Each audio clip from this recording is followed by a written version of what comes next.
Assalamualaikum warahmatullahi wabarakatuh. Alhamdulillah wa syukurillah wala khala wala quwata illa billah amma ba'd. Prof. Haidar yang sangat saya hormati, terima kasih sudah memberikan waktu tempat kepada saya dan Pak Mahfud untuk bisa hadir di keluarga besar Muhammadiyah menyampaikan gagasan. Tentu yang akan saya sampaikan dalam waktu yang tidak lama ini tidak terlalu lengkap. Maka Bapak Ibu, kawan-kawan, juga para mahasiswa boleh mendownload KPU, silahkan. Dan itu cukup detail. Namun ada pertanyaan dari publik, Prof. Haidar, Mas Ganjar ini kok belum masuk? Masukkan saja. Karena proses ini masih panjang dan ini kita sebut sebagai living visi misi. Sebenarnya visi kita sudah ada di konstitusi kok. Tinggal sebenarnya pasangan capres-cawapres itu misinya saja. Dalam periode yang sangat pendek 5 tahun apa sebenarnya yang bisa dikerjakan. Dan tentu dalam waktu yang bagus di majelis ini saya dan Pak Mahfud akan berdiskusi tentu dengan para panelis yang lumayan sangar.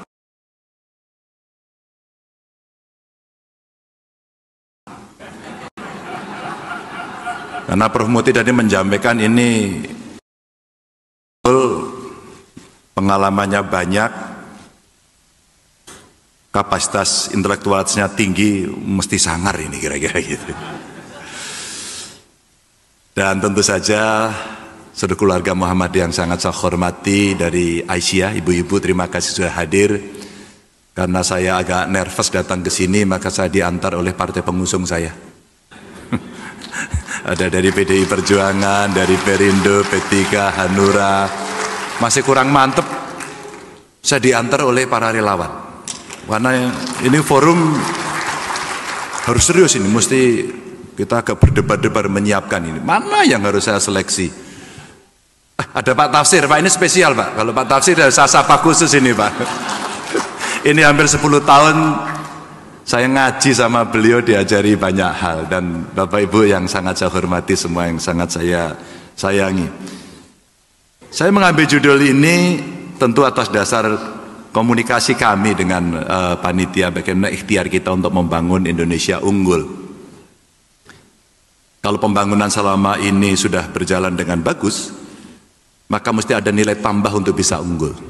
Dan kesepakatan yang ada, kami menyampaikan terima kasih pada Muhammadiyah. Negara Pancasila sebagai nilai kebangsaan umat Islam. Maka kalau bicara Darul Ahdi wa al-Syahadah, inilah keputusan besar dari Muktamar ke-47 tanggal 3-7 Agustus kalau tidak salah yang ada di Makassar. Kita sudah bulat. Prinsip nilai-nilai itu ada, dan tadi disampaikan bagaimana kita punya hikmah dalam kebijaksanaan untuk mengambil sebuah keputusan besar dalam demokrasi perwakilan kita. Tentu bahasa Prof. Haidar yang sangat saya suka tadi adalah bagaimana kita mendengarkan lebih banyak, mengumpulkan lebih banyak, dan mengambil yang paling baik dengan risiko yang paling kecil. Kira-kira begitu.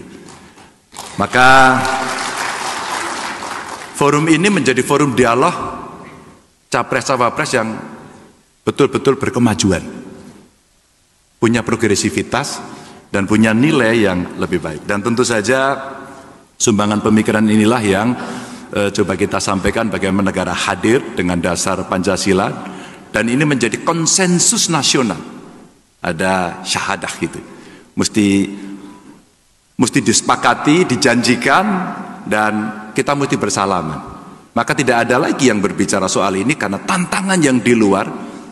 Tadi terjadi disrupsi, terjadi perubahan yang turbulence, dan kemudian degradasi dan sebagainya.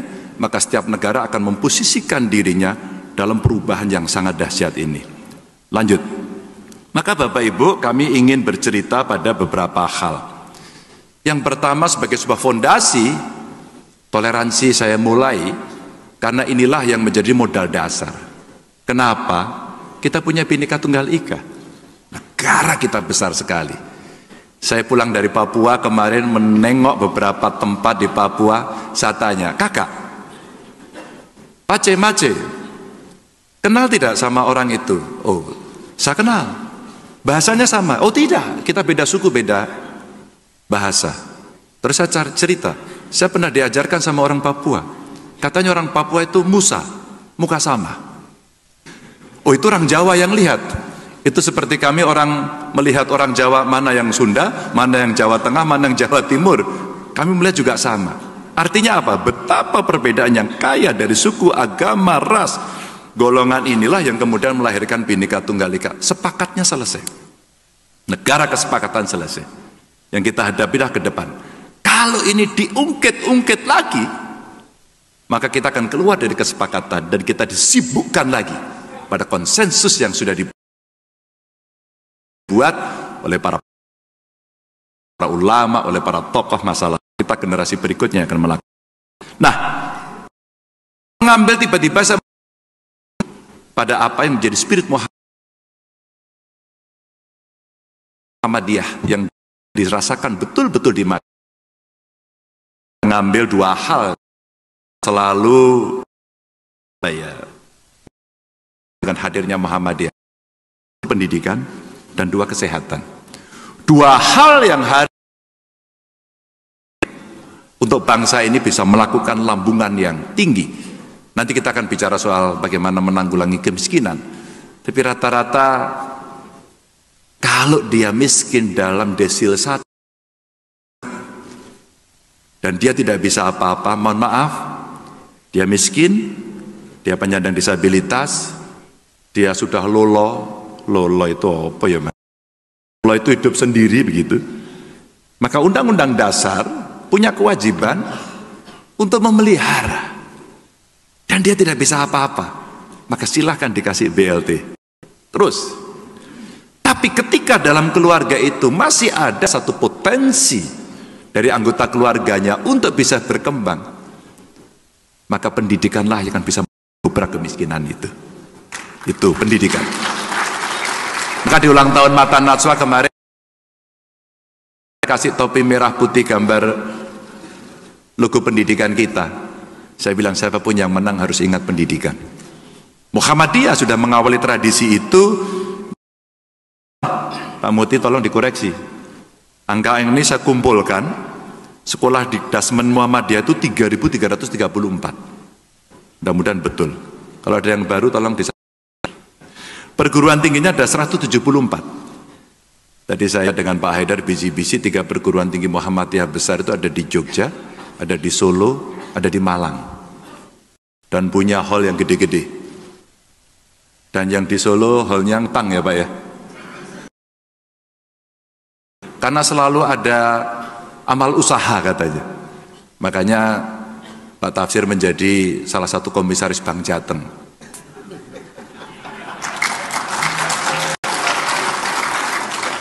Nggak usah tepuk tangan, nggak ada sepeda.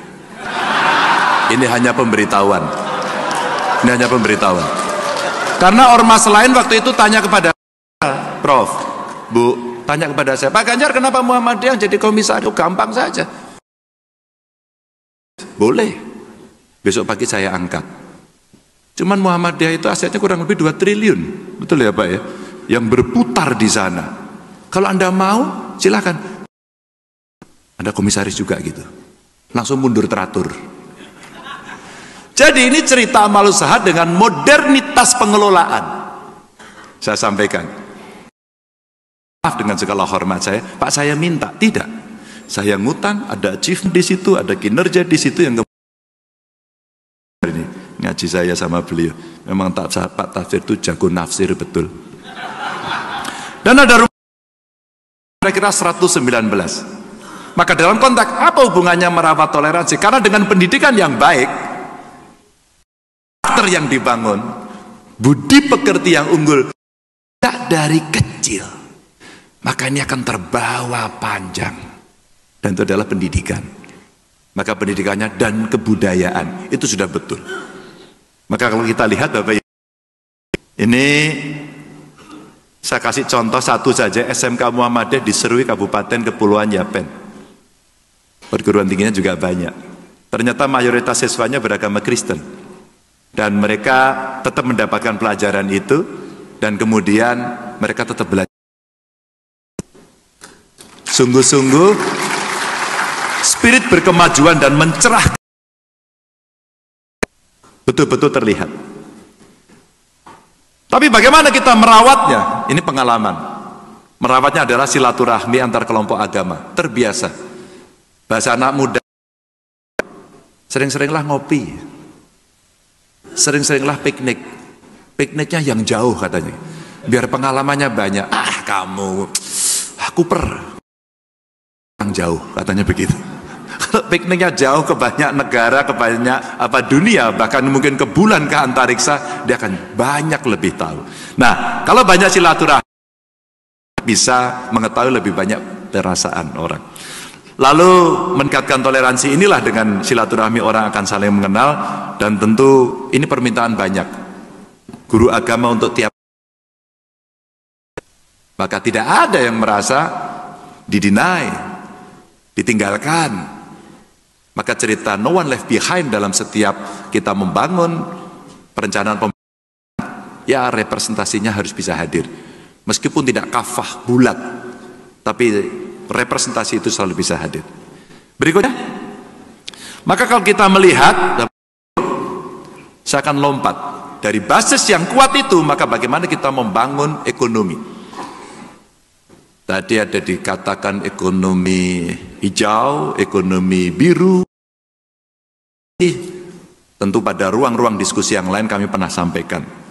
Tapi kalau Muhammadiyah sebagai ormas Islam, saya ingin menampilkan contoh ini. Ini suatu potensi Bapak Ibu. Konsumsi produk makanan halal di dunia kita lumayan. Ranking 1. Kita ranking 1. Konsumsi produk makanan halal di dunia. Mari kita lihat yang di bawah. Tetapi kita tertinggal dalam hal ekspor. Hanya konsumsi. Mari kita lihat yang di bawah. Tetapi kita tertinggal dalam hal ekspor. Hanya 3% dari pasar global. Tetapi lagi ekspor pangan halal masih dipimpin oleh Brazil. Kalau kita melihat tanda ini, apa kemudian yang kita lihat? Ini potensi. Potensi kita menyerap tenaga kerja, ekonomi. Potensi kita menggali lebih banyak lagi dan memberikan peran lebih banyak pada anak-anak kita, keluarga kita, saudara kita. Tuan rumah. Kalau Bung Karno bilang ya berdikari dalam bidang ekonomi dan kemudian mengambil sisi ini dengan potensial market terbesar, dengan agama terbesar yang ada di sini, maka ini sebenarnya menjadi ruang ekonomi untuk bisa tumbuh. Dan kalau kita lihat, maka Indonesia sebagai pusat ekonomi syariah, mungkin nggak ya? Pertanyaan itu. Maka cita-cita kita akan bisa kita dorong. Kita akan dorong dengan market yang cukup besar. Dan kemudian pertanyaan dari UMKM yang muncul, Pak Ganjar, tapi kan tidak mudah kita mendapatkan seluruh syarat itu. Ya dimudahkan. Itulah kemudian komitmen. Maka muncul pertanyaan, kenapa ya soal urusan selalu sulit? Kenapa ya soal urusan mesti dipersulit? Kenapa gak bisa mudah? Karena kita tidak pernah menghargai aturan, kita tidak pernah memastikan hukum berjalan dengan baik. Maka kemudian tadi tarik sana, tarik sini, dipas-paskan, dipaksakan, yang kemudian tidak merepresentasikan seluruh kepentingan masyarakat. Padahal permudah sertifikat halal itu tidak terlalu sulit. Tidak terlalu sulit. Saya kira kalau saya menyampaikan, itu hanya cukup dikontrol oleh pimpinan tertinggi dan diperintahkan untuk berjalan, atau kamu yang saya ganti. Kira-kira gitu. Lanjut. Maka, ini cerita isu berikutnya yang seringkali muncul. Mungkin di Muhammadiyah juga menampung isu ini. Saya melihat ini dari sisi potensi spiritualitas dan bagaimana umat Islam menjalankan rukun Islam. Tapi sisi yang lain, Ibu Bapak, lagi-lagi saya kaitkan dengan potensi ekonomi yang bisa dimunculkan dari kegiatan ini saja.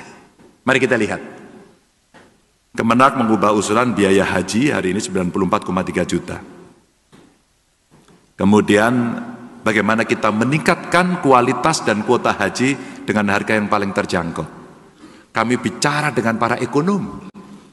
Kami bicara bagaimana ekonomi yang gedenya minta ampun, yang masyarakat kita tidak hanya berangkat haji, tapi mereka juga umroh. Bahkan mereka ngutang bank. Ada yang juga menjual asetnya dengan segala cara mereka inginkan. Kenapa kita tidak melakukan kontrak jangka panjang untuk maskapai haji dari awal? Kita pasti akan mendapatkan harga yang paling kompetitif. Kenapa kita tidak membuat wisma haji umrah Indonesia di Mekah dan Madinah? Kenapa? Uang itu akan kembali. Teman saya pelaku pariwisata menyampaikan begini, Tiongkok itu membuat aplikasi fintech. Kemudian dia promosi pariwisata. Pariwisata kemana? Ke Bali, Bapak Ibu. Ketika mereka pergi ke Bali, yang menarik, kamu nanti kalau pengen ke Bali, toko yang harus kamu kunjungi ini. 1, 2, 3, listnya ada. Pada saat itu kemudian ditunjukkan oleh dia, di situ ada fintech yang kamu bisa pakai. Fintechnya dari Tiongkok. Yang menarik, barang-barang yang boleh dibeli di situ pun disampaikan. Kamu bisa belanja ini, itu, dan nanti dikirim secara online. Yang saya kaget ketika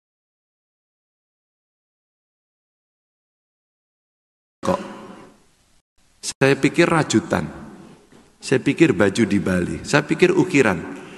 Yang saya kaget ternyata nomor 1 kasur latex. Kenapa? Ternyata barangnya ada di Tiongkok, didiskon besar-besaran, ditaruh di tempat wisata, dan dibeli oleh mereka sendiri, menggunakan fintech mereka sendiri, dan dikirim dari tetangganya sana ke tetangganya sana tanpa harus masuk ke Indonesia. Dan duitnya kembali ke sana. Bapak Ibu, ini sebuah kecanggihan ekonomi dengan sistem yang dibangun, dengan fasilitas digitalisasi dan IT yang mendekati sempurna, dan kemudian dia bisa memainkan dan uang itu kembali ke tempatnya. Bapak Ibu, ini tantangan.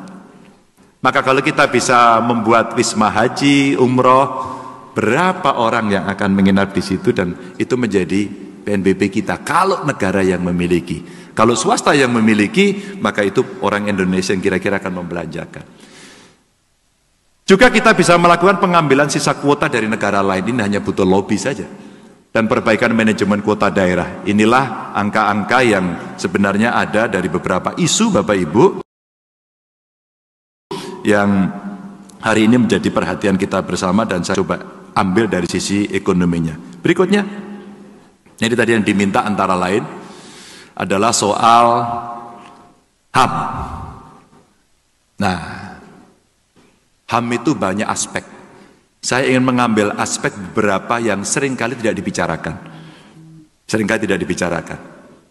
Contoh hak warga negara di negara yang sering mengalami bencana. Apa hak mereka? Maka saya sampaikan di sini, kita ada hitung-hitungannya Bapak Ibu. Rata-rata nilai kerugian ekonomi langsung itu ketika terjadi bencana gede banget, sampai 22,85 triliun. Saya tampilkan angka-angka karena tim saya minta untuk menghitung. Sehingga apa yang coba kami sampaikan ini ada sesuatu di belakangnya, kerjaan-kerjaan teknokrasi sebenarnya. Dan yang menarik, bagaimana kita mengurangi itu, selalu mencegah. Bagaimana pencegahan adalah pendidikan dan regulasi tangguh bencana. Regulasi sudah ada, pelatihannya kurang banyak. Pak Haidar, terima kasih. Kami sering sekali dibantu oleh MDMC. Dalam sebuah tindakan-tindakan respon cepat, kami sering berkomunikasi. Bahkan beberapa kali kawan-kawan membuat buku, saya diminta untuk mengantarkan di buku itu, dan yang menarik ada teknologi yang bisa merespon bencana. Padahal hal-hal yang mungkin tidak dibicarakan orang, tapi mereka bisa melakukan deteksi, early warning system. Ini ada karyanya Pak, dan waktu itu pernah ditampilkan dalam sebuah acara Muhammadiyah, saya hadir, termasuk ibu-ibu Asyah waktu itu membantu, membuat dapur umum dan sebagainya, dan ini pendidikan dan regulasi. Karena rakyat kita hidup di, kalau saya sebut sebagai supermarket bencana Indonesia ini, kalau BNPB menyebut sebagai laboratorium bencana. Nah, ini cerita yang penting. Lalu ada instalasi alat deteksi bencana, ini yang saya contohkan tadi beberapa produk yang juga dari Muhammadiyah menghasilkan itu. Kadang-kadang teknologinya sangat sederhana seperti landslide, tanah longsor begitu. Itu hanya menggunakan alat yang cukup sederhana, tapi akan ada sinyal yang berbunyi. Dan itu pergeseran-pergeseran tanah di titik-titik tertentu mereka deteksi. Ini contoh saja. Yang kedua, ini indeks hukum dan HAM. Skornya 6,2 dari 10, dan kita perlu memperkuat lembaga HAM sekaligus penggunaan beberapa kegiatan ya sebagai pintu untuk meningkatkan kualitas pemahaman kita terhadap HAM. Yang ini Pak Mahfud nanti bercerita jauh lebih banyak lagi. Mengalami, melihat, merasakan, bertindak, kadang-kadang juga orang menganggap seperti extraordinary gitu. Tapi itulah sebuah komitmen yang mesti dilakukan. Dan ini juga yang terkait dengan disabilitas. Inklusivitas kita yang seringkali kita lupakan. Makanya saya pernah dikritik, Pak Rektor mohon maaf, pernah dikritik Pak saya Pak, di rumah saya. Karena pada saat penyandang disabilitas mau hadir ke rumah saya itu dia pakai kursi roda dan tidak bisa naik. Lalu kita bopong rame-rame. Dia bilang gini, "Gak apa-apa Pak, terima kasih. Tapi sebenarnya saya pengen mandiri. Bagaimana Anda agar bisa kamu mandiri? Pak, tolong dikasih jalan buat kami." Wah, saya seperti ditampar Bapak Ibu. Lalu saya perintahkan, besok dibuat. Dan besok langsung dibuat Prof. Tapi kemiringannya terlalu tajam. Ternyata ada ilmunya, itu 7 derajat sampai 10 derajat.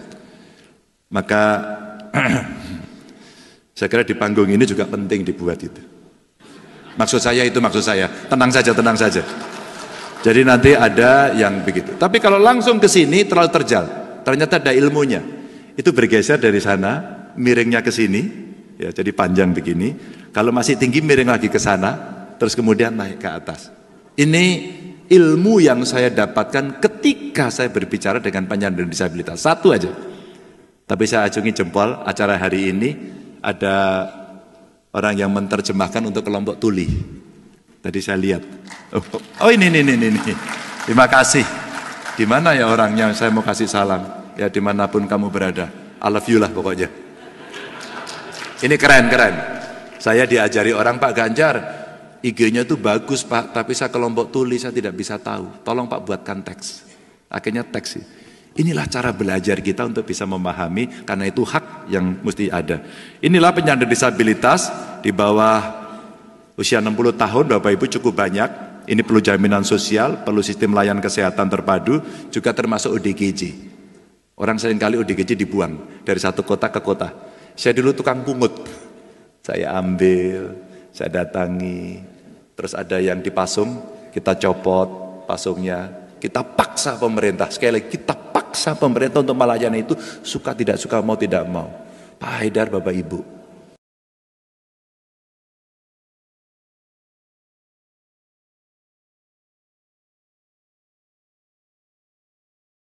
di Banyumas itu saya terharu, di kerangkeng dia, diikat kakinya, maaf telanjang, kami datangi, kami bercanda, dan kemudian diambil, dibawa ke rumah sakit di Klaten saat itu. Masya Allah, sembuh dia sembuh. Dan sekarang dia bekerja seperti layaknya kita. Wah, luar biasa. Jadi artinya ini tidak bisa disepelekan. Dan hari ini anak-anak muda punya problem mental health, kesehatan mental yang cukup serius mesti kita lakukan. Ini salah satu HAM yang kami bidik. Yang lain-lain nanti kita bicarakan. Berikutnya, saya akan mempercepat saja. Ada juga sisi ekonomi lain dari keumatan yang punya potensi besar, tapi kita seringkali lupa menggarap. Sebenarnya satu adalah zakat, dua wakaf. Saya mau bicara yang zakat dulu. Kami pernah punya pengalaman ini dan dibantu oleh MUI, dibantu oleh teman-teman, ya. Pak Tafsir dulu salah satu narasumber saya untuk bisa membantu juga. Ternyata kalau kita kelola ini gede banget. Jadi optimalisasi penghimpunan zakat ini yang bisa kita dorong sebagai sebuah kekuatan yang bisa kita salurkan untuk mengembangkan ekonomi. Kalau kita menghimpun ZIS, Basnas, ini pengalaman saya nggak berani melihat yang lain, sehingga evidence base-nya yang mau saya tunjukkan. Kita menghimpun zakat itu 2014 itu sekitar 3,65 miliar. Terus kemudian penghimpunan infak dan sedekahnya dari 2014 ke 2023 itu bisa naik ya 2,1. Terus kemudian total penghimpunannya bisa cukup tinggi. Ini saat itu setiap bulan itu kalau kita kumpulkan paling 200 juta. Naik dikit 250 juta gitu. Sekarang bisa 6 miliar. Dan ini sebenarnya yang bisa kita dorong untuk kita geser santunan yatim piatu, membangun sekolah dan sebagainya. Ketika pemerintah kemudian, kami belum ada anggarannya. Kami tidak bisa, kamu tunggu ya nanti ini antri bebek dan tidak akan pernah terjadi. Maka kekuatan ini bisa kita pakai. Sembako bagi kelompok miskin yang tadi kita bicara soal desil 1, santunan guru, TPQ, Madin, imam, penyuluh agama, dan ini bisa kita lakukan. Ya Bapak Ibu, ini contoh. Dan ini dengan segala cara kita sampaikan, maka kuncinya begitu masyarakat punya kesadaran membayar ZIS-nya, ternyata hanya butuh satu keputusan saja, payroll system. Payroll system inilah yang kemudian untuk ASN bisa didorong, tapi masyarakat kemudian kita ajak untuk mau terlibat. Bapak Ibu, ini potensi yang cukup besar yang bisa kita lakukan. Dan secara ekonomi ternyata bisa mengembangkan. Dan hari ini pengembangannya, Basnas punya Basnas reaksi cepat untuk bencana. Mereka punya unit ekonomi, mereka punya pelatihan, mereka bisa membantu akses permodalan yang semuanya produktif. Dan kita pernah menciptakan ketika ibu-ibu, ya ini ibu-ibu yang paling jago, pada saat terjadi pandemi, Bu, suaminya kena PHK. Ibu-ibunya menjadi tulang punggung, tapi dia tidak punya modal dan keterampilan. Tapi ada bakat talentanya, apa? Masak. Maka pada saat itu kita buat namanya Z-Chicken, maksudnya zakat chicken. Mereka diajari jualan, dikasih gerobak, dikasih pelatihan, kemudian mereka jualan. Off-takernya siapa? Pemerintah lebih dulu. Jadi kalau kita punya acara, kita beli dari mereka. Maka menggelindinglah di awal sebagai sebuah proses bagaimana mereka startup bisnisnya bisa berjalan. Lanjut. Bapak Ibu yang sangat saya hormati, berikutnya adalah terkait kalau kita mau bicara politik gagasan, maka yang mesti kita sampaikan, yuk kita kembali pada nilai kebersamaan kita, nilai Bhinneka Tunggal Ika kita. Maka hilangkan identitas yang terlalu dominan, politik kelompok, black campaign, politik separatis, karena ini yang kemudian kita harapkan sebagai bentuk nilai persatuan Indonesia. Ada nilai kemanusiaannya juga di sana. Kadang-kadang kalau sudah marah serangannya kepada pribadi. Tapi itulah realitas hari ini, di mana dalam proses demokratisasi kita butuh dewasa. Perlu moral di dalamnya, perlu etik di dalamnya. Maka kalaulah kemudian dalam proses demokratisasi ini mengarah tidak makin liberal, tapi makin bisa merasakan bagaimana nilai persatuan juga penting, maka rasa-rasanya semua harus menjadi agen untuk itu. Speak up ketika terjadi penyelewengan dan seterusnya. Dan kita melihat 11.642 konten informasi hoax teridentifikasi di Indonesia. 14,7% merupakan konten hoax tentang keagamaan dan biasanya muncul di era-era yang penuh dengan kontestasi seperti ini. Lanjut. Maka Bapak Ibu, sebelum bosan saya harus segera mengakhiri ini. Bapak Ibu ini diam itu serius melihat bosan atau ngantuk? Oke, maka cerita No One Left Behind saya teruskan kalau begitu. Di Muhammadiyah ini saya ingin lebih banyak mendengar dari panelis, dari warga ya. Bagaimana kita bisa merangkul semua untuk terlibat. Maka mulai dari permasalahan oligarki politik tadi disampaikan, maka keputusan bisa diambil dengan pesanan-pesanan, yuk speak up yuk. Mumpung demokrasinya terbuka seperti, ayo seluruh kelompok bicara. Muhammadiyah sebagai kekuatan besar tentu layak dan wajib didengarkan. Karena di dalamnya ada para intelektual-intelektual yang memahami betul dari masing-masing keilmuan yang ada. Kalau dulu orang sulit mengirimkan kritik dan saran dan aspirasi tidak bisa didengar, maka digitalisasi menjadi penting dan alat kecil ini bisa membantu. Saya sebut sebagai perlu adanya super apps dari government super apps. Government super apps ini bisa kalau boleh disebut lapor press. Sebenarnya sekarang ada aplikasi namanya Lapor. Kalau aplikasi Lapor itu connected semuanya sampai ke bawah ini bisa jalan. Saya punya pengalaman, saya punya namanya Lapor Group. Terus kita koneksikan dengan aplikasi Lapor di Istana. Dan kami yang pertama waktu itu. Untuk apa? Untuk berbagi. Mana yang masalah pusat Anda selesaikan, masalah provinsi kami selesaikan, masalah di bawah kami yang memanage. Apakah itu di kabupaten kota ataukah itu di desa. Ini government super apps sebagai bentuk digitalisasi bisa jalan. Dan inklusif untuk semua kalangan. Afirmasinya adalah kelompok perempuan, anak-anak, lansia, dan disabilitas. Ini yang harus mendapatkan perhatian. Sehingga ketika kita menyusun sebuah keputusan, menyusun sebuah kebijakan untuk mengambil keputusan, maka sebenarnya mereka inilah yang harus didengar pertama. Ini yang harus didengar pertama. Maka Mas Mukti tolong nanti pertanyaan pertamanya dari perempuan dulu. Ya. Dan ini contohnya dari Aisyah, kegiatan yang disusun dan seterusnya. Lanjut, Bapak Ibu yang sangat saya hormati, ini beberapa yang bisa kami sampaikan. Maka kehadiran negara di setiap kehidupan, mulai anak-anak ya, pendidikan yang penting untuk membentuk karakter, lalu pendidikan karakter sejak dini. Berikutnya lagi kita melihat bagaimana kita mengangkat derajat orang miskin melalui pendidikan. Satu keluarga miskin, satu sarjana. Insya Allah ini yang akan mendorong mereka lepas dari itu. Berikutnya lagi, maka kemudian kita perlu kurikulum yang siap kerja. Ini sebenarnya kita mau pakai ekonomi hijau, itu butuh lapangan kerja. Digitalisasi 1.300 triliun investasi yang kita butuhkan, itu menciptakan lapangan kerja. Ya enggak? Butuh ekonomi kreatif, termasuk anak-anak muda. Semuanya didesain dalam kerangka bagaimana mengunggulkan ekonomi kita agar mereka terlibat setiap tahap ke tahap. Terakhir, ini angka harapan hidup. Insya Allah kalau jaminan itu ada, angka harapan hidup akan tinggi. Terakhir, lanjut. Maka Bapak Ibu, tugas kita adalah fastabiqul khairat. Untuk kita bisa berlomba-lomba, maka istilah kami gaspol. Gaspol itu kita dorong, kita punya anggaran yang berlipat ganda, maka tidak boleh ada korupsi, pajaknya dipermudah. Kita mesti S-nya sikat KKN, karena ini menjadi penyakit di Republik ini. Ya. Dan polnya kita memoles birokrasi yang melayani, yang analitis, bukan sekedar administratif. Dan itu butuh regulasi. Kalau regulasinya sudah baik, sistem kelembagaan. Kalau sistem kelembagaannya sudah baik, maka kita butuh aktor baik. Mudah-mudahan aktor-aktor baik itu ada di sini. Biarlah nanti bisa bergabung dengan kami. Wassalamualaikum warahmatullahi wabarakatuh.